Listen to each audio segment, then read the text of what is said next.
And we're continuing to dig into the structure of the Arthur Ravenel Jr. Bridge following the Baltimore Bridge collapse that happened earlier this week. One man who worked on the Ravenel from the start of its construction all the way to completion says he is fully confident in its structural integrity.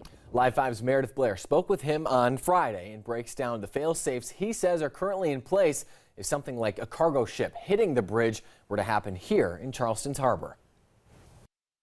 Jeff Tenike served as a quality control manager from 2001 to 2005, and he oversaw every bit of concrete that went into making the Ravenel Bridge, so he knows it inside and out.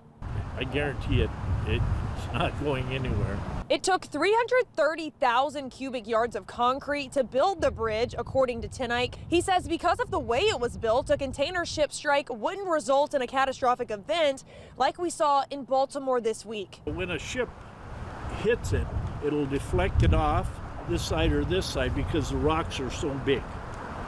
It will just push the ship away, but it won't hit the steel. And even if it hit the steel or the concrete underneath, it wouldn't hurt anything because you have your the cables above holding this whole thing up.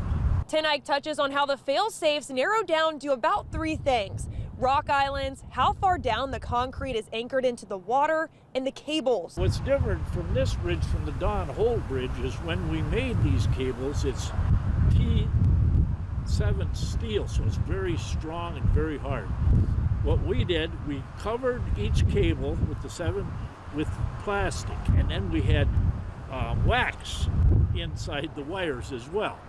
And that keeps it from ever rusting and ever falling down or being weaker in any respect. He says the pillings or supports hit nothing down below except a type of mud that keeps the side friction, keeping the bridge in place and giving it even more strength.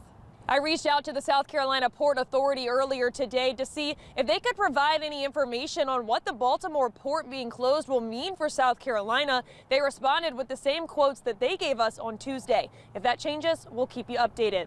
Reporting in Mount Pleasant, Meredith Blair, Live 5 News.